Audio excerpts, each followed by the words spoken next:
Salut, donc on va faire un petit tuto SolidWorks sur les familles de pièces. Donc, c'est quoi une famille de pièces? Ben, on dessine une pièce, puis à partir de cette pièce-là et un fichier Excel, on va être en mesure de générer autant de pièces qu'on veut. Donc, on va commencer par dessiner un esquisse, un dessin en fait, notre pièce. La façon dont on va dessiner notre pièce va être hyper importante pour qu'on soit capable que ça soit facile de travailler ensuite avec ça. Donc, on va commencer par se faire un rectangle. Là, évidemment, ce que je veux créer, ça va être seulement des tubes carrés. Donc, vu que je veux seulement créer des tubes carrés, je vais mettre ces deux lignes-là égales pour avoir seulement qu'une cote à gérer tout à l'heure. Mais là, c'est ça. Si j'aurais voulu faire un rectangle, j'aurais dû mettre deux cotes. Mais là, je vais en mettre seulement rien qu'une. Je vais faire des rayons. Là, vous voyez que je ne l'ai pas coté. Puis, c'est pas un addon.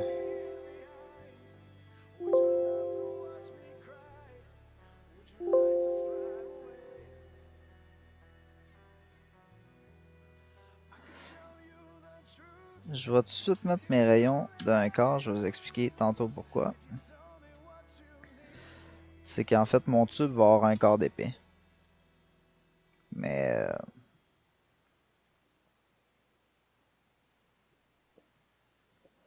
je vais faire un décalage. Donc, j'ai pas mis de cote non plus sur mon carré. Donc, je vais faire un décalage de tout ça. Également de un quart d'épais.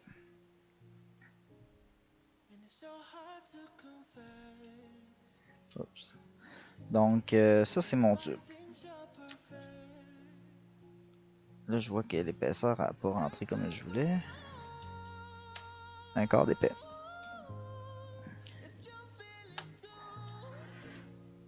Donc, ça, c'est notre tube. Là, on va aller lier nos valeurs. Premièrement, je vais vous expliquer pourquoi je l'ai fait comme ça en fait. J'ai dessiné l'intérieur, sachant que mon tube avait un quart d'épais, donc j'ai mis des rayons d'un quart, donc parce que le rayon intérieur a toujours le même rayon que l'épaisseur, c'est toujours égal. Donc ça, on pourrait commencer par faire ça. On pourrait aller lier nos valeurs pour que les deux se suivent tout le temps. Donc on va le nommer épaisseur. C'est très important d'essayer de limiter le plus de codes possible. Donc, en venant lier ces valeurs-là, on va être bon pour s'éliminer des cotes. Ben, pour s'assurer que ça suive. Donc, mon épaisseur, je change mon épaisseur, mon rayon va suivre. Ensuite, je vais venir coter mon extérieur là maintenant. Mais j'ai commencé par faire l'intérieur pour que le rayon extérieur suive le rayon intérieur. Donc, je vais mettre 2 pouces. Donc maintenant, peu importe ce que je fais, mettons je monte à 3 pouces, je reste toujours avec un rayon d'un quart et un rayon d'une demi à l'extérieur. Et si je viens changer mon épaisseur, si je me mets une épaisseur de une demi, le rayon extérieur tombe à un rayon de 1 pouce. Donc, c'est comme ça que ça doit fonctionner, parce que le rayon extérieur a toujours le double du rayon intérieur. Donc, de cette façon-là, mon esquisse est totalement logique. J'ai limité au maximum le nombre de cotes. Puis, je suis capable de la contrôler parfaitement comme je veux. Donc, ce qu'on va faire maintenant, c'est, bon, elle, je l'ai renommée épaisseur. En la liant, c'est automatiquement nommé. Mais je vais venir nommer elle ici. Pourquoi? Je ne la laisserai pas D1 parce que D1, ça veut absolument rien dire. Quand ça va être rendu dans le fichier Excel, on va voir D1 esquisse 1, D1 esquisse 2, et ainsi de suite. Puis on ne saura pas où est-ce que ces cotes-là interagissent. Fait qu'ici, on va écrire que c'est la dimension du tube. Donc, dimension. Maintenant, on peut aller s'extruder ça. Encore une fois, la cote a vraiment pas d'importance parce que ça va être géré par le fichier dans le fichier Excel par la suite. Donc, j'ai mis 20 pouces. Ce qu'on va faire aussi, c'est on va aller renommer. On ne laissera pas bossage extrudé 1, bossage extrudé 2 et ainsi de suite. On va aller nommer pour savoir c'est quoi cette fonction-là. Donc, 2 clics là. On va s'écrire que ça, en fait, c'est pour notre longueur. Donc, maintenant, on sait que cette fonction-là est en lien avec notre longueur. Là, de cette façon-là, on pourrait créer notre famille de pièces, mais on ferait seulement des tubes droits. On ne pourrait pas faire des tubes avec des angles. Fait que là, on va aller créer deux nouvelles fonctions pour les angles. On va se faire un esquisse. Puis, on va se dessiner un triangle. Ça va être important que cette ligne-là ici, lui ici, on est contraint sur le point, sur le coin. Mais lui ici, il va falloir le contraindre sur notre ligne extérieure de notre tube. Très important parce que si on change de dimension de tube, là on est sur du 2, mais si on y va avec du tube de 3 pouces, 4 pouces, il faut que ce triangle-là suive pour que l'enlèvement de matière se fasse comme il faut. Donc, on le contraint de cette façon-là. On va se mettre encore une cote ici d'angle. Je vais le mettre à 45, mais encore une fois, c'est vraiment pas important parce que ça va être contrôlé par le fichier Excel. Puis, cette cote-là, on va la nommer. Donc, on va le nommer pour angle, puis on va dire angle gauche. Donc, ici, on peut accepter notre esquisse, puis on va aller faire notre enlèvement de matière. Encore une fois, on ne fera pas borgne, on va faire à travers tout, parce que si on change de dimension de tube, on veut que ça suive, et on accepte. On renomme la fonction encore une fois, pour savoir exactement c'est quoi. Donc on va la nommer angle gauche, pour être cohérent avec ce qu'on a mis tout à l'heure. On va aller faire encore un autre esquisse, pour un autre enlèvement de matière sur l'autre côté.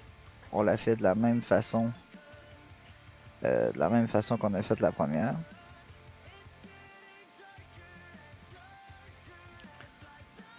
On contraint, collinéaire, on se met un angle et on nomme l'angle, la cote d'angle. Cette fois-ci, on va appeler angle droit.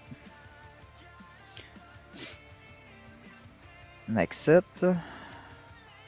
Et on va aller faire notre enlèvement de matière là-dessus. Bon.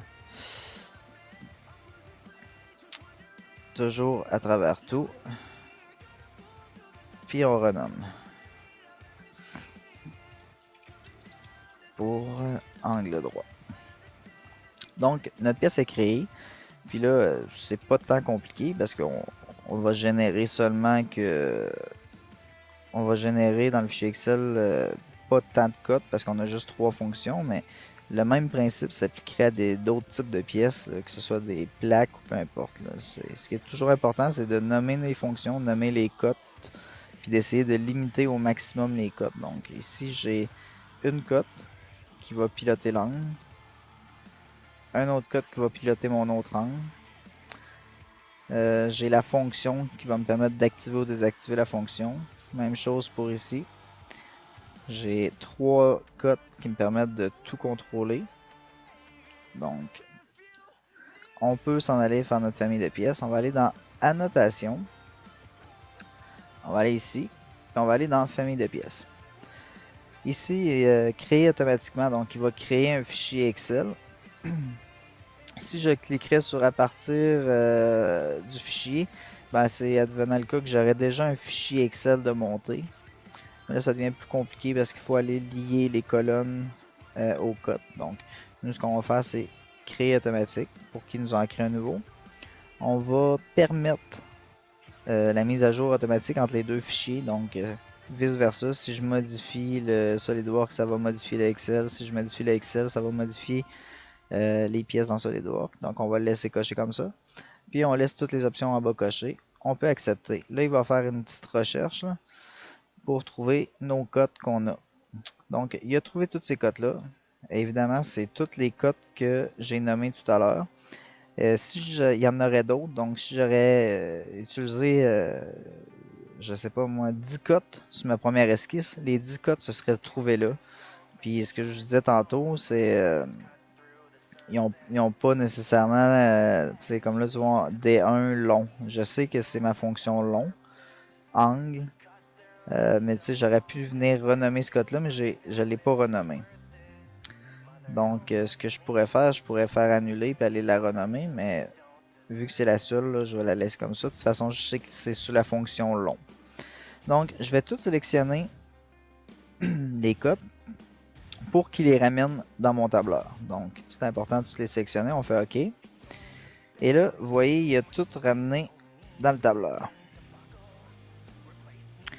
Mais là, moi, ce que je vais être capable de faire, c'est si je veux faire un tube droit. Donc, mettons, ce tube-là ici, je voudrais pas qu'il y ait d'angle dedans. Et que je mets l'angle à 0. Ben, évidemment, c'est une fonction d'enlèvement de matière. Si je fais une fonction d'enlèvement de matière puis que mon angle est à 0, SolidWorks n'aimera pas ça puis il va me popper une erreur. Donc, je dois être capable d'aller désactiver la fonction via le fichier Excel. Donc, ce qu'on fait, c'est on se clique dans la case, la suivante, et on va aller faire un clic sur notre fonction angle gauche. Donc, on peut cliquer, on va cliquer 2 fois vite dessus, là, et ils viennent de me le ramener ici. Je vais faire la même chose, je vais aller faire un double clic rapide sur la fonction. Pas sur l'esquisse, vraiment sur la fonction. Donc, si je regarde un peu tout ce que j'ai là-dedans, j'ai mon épaisseur de tube. J'ai pas ma cote de rayon parce que ma cote de rayon est liée à ma cote d'épaisseur. Donc, d'où le pourquoi tantôt j'ai lié cette cote-là. C'était pour en éviter d'en avoir une de plus ici. J'ai ma dimension, donc qui est ma cote extérieure de mon tube. J'ai pas besoin de la cote intérieure parce qu'elle est automatiquement liée, contrainte avec, le rayon intérieur dans le fond, fait que ça va tout le temps suivre. Ensuite, j'ai ma cote D1 qui est sur ma fonction long que j'ai nommée ici. Donc ça, c'est la longueur de mon tube. Ensuite, j'ai mon angle gauche, mon angle droite. Puis, j'ai les deux fonctions ici que je peux venir mettre en état supprimé. Donc, vite comme ça, je pense que j'ai tout pour modifier ma pièce. Ce qu'on peut faire, on peut cliquer à côté. Ils viennent de débarrasser le tableur Excel. On peut faire un régénérer tout. Et on va venir ici. Vous voyez, il a ajouté un nouvel onglet de table. On peut l'exploser. Puis on a notre famille de pièces qui est ici. On va aller faire éditer dans une nouvelle fenêtre. Il va rouvrir un fichier Excel à part. Bon, ça permettrait, si je voudrais importer dans mon fichier Excel d'autres paramètres, comme des paramètres de masse ou des propriétés, en fait, là, que j'ai dans ma truc de propriété. Donc, je pourrais les remplir directement à même le Excel. Dans le cas ici présent, ça m'intéresse pas. Fait que je vais faire OK sans rien sélectionner. Donc, il me rajoute rien. Si je les aurais sélectionnés, il me les aurait rajoutés. On va faire un zoom. Je vais tout d'abord renommer. Je vais tout d'abord renommer celle-là ici. Je vais la nommer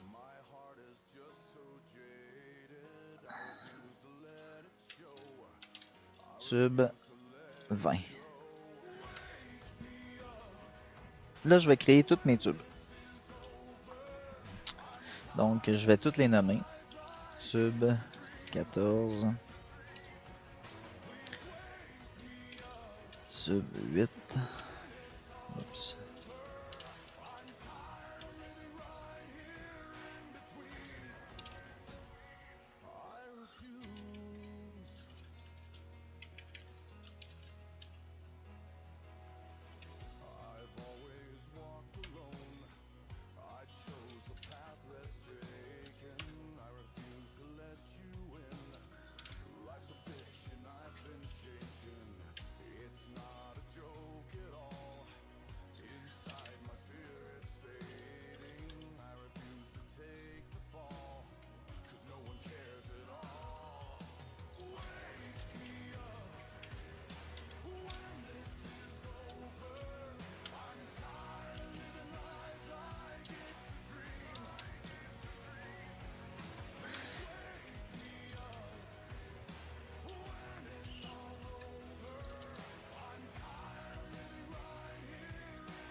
Donc ça c'est toutes les pièces que je vais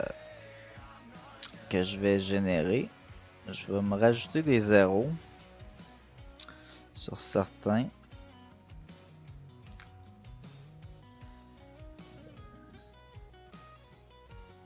En fait, je pense que je vais m'en rajouter sur toutes. Ça va être plus simple. Bon, donc mon épaisseur de mes tubes, je vais mettre bon, les tubes que moi j'ai réellement créés ont toutes 0.25. Pour le test, je vais en faire ici une demi. Oups, pas 5 pouces. Puis je vais en faire ouais, une demi. Mes dimensions également, c'est tout du 2 pouces. Mais ceux ici, je vais en faire à 3 pouces, puis je vais en faire à 4 pouces. Mes longueurs, 14, 8, 40, 28, 22, 6.5.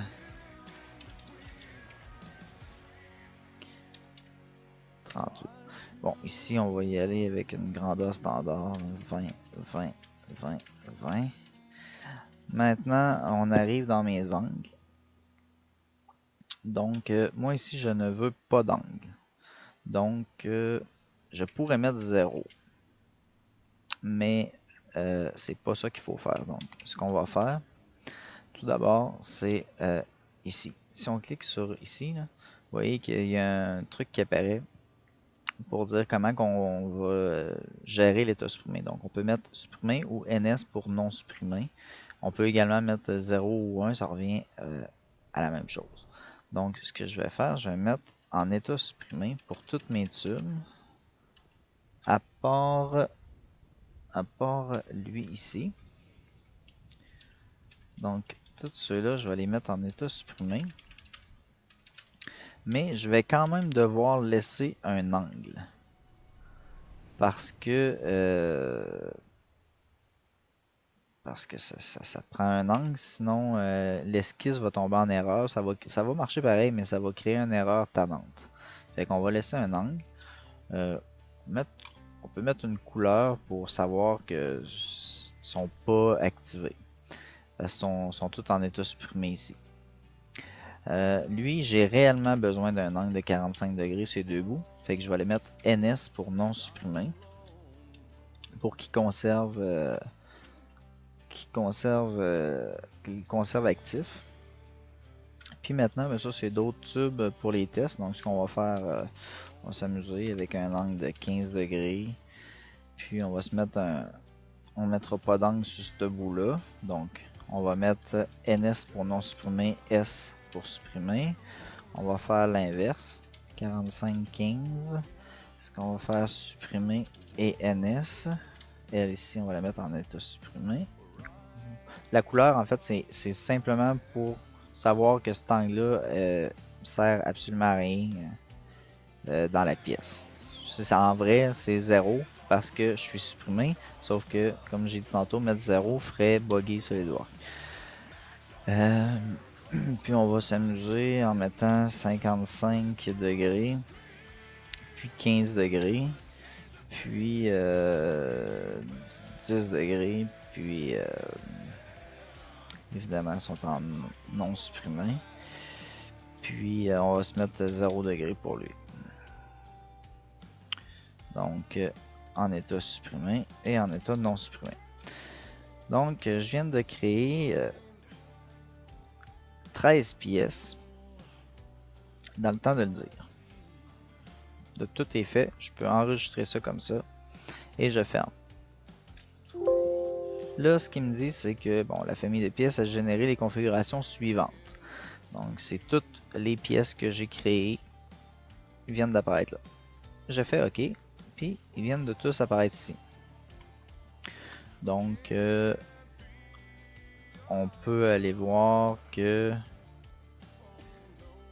si je clique sur elle,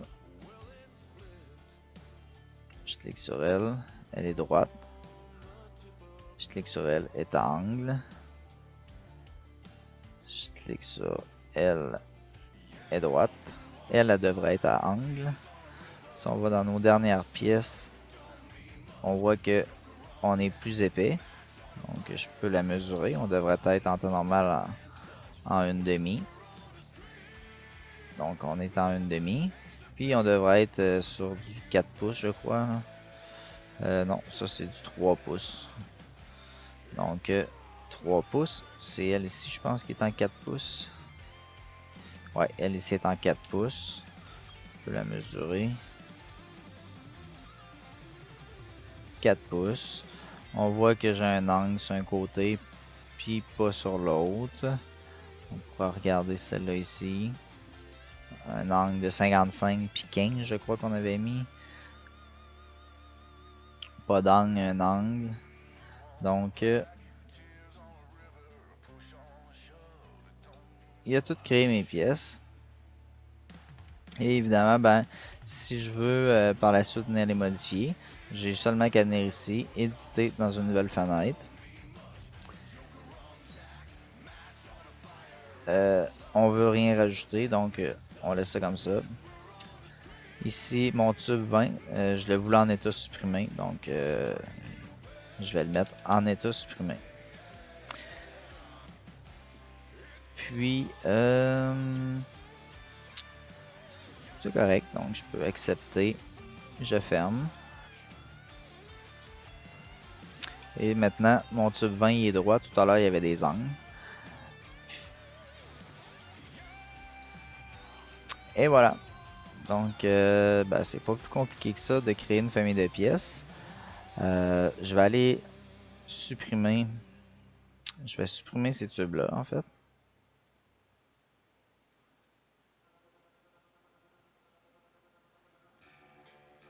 Parce que ces tubes-là, je ne les voulais pas. C'était simplement pour le test. Si je reviens dans mon fichier Excel,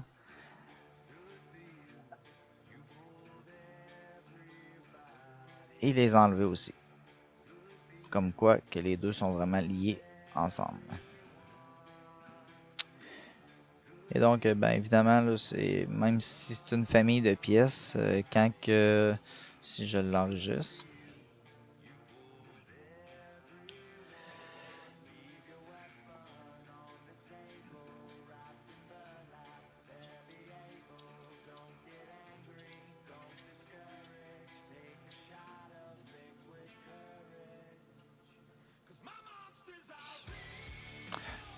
donc par la suite, évidemment, si je viens dans un assemblage,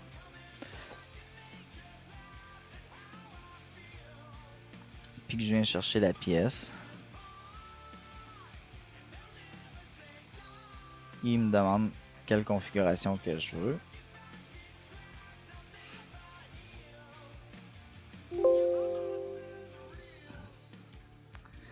Et ben évidemment, ça va être la même chose à toutes les fois que je vais vouloir ajouter une pièce. Donc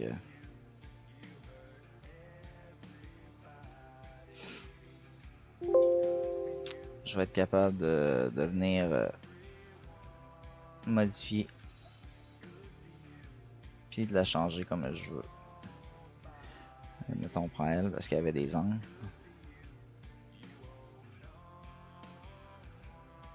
On accepte. Donc, c'est pas plus compliqué que ça. Sur ça, ciao.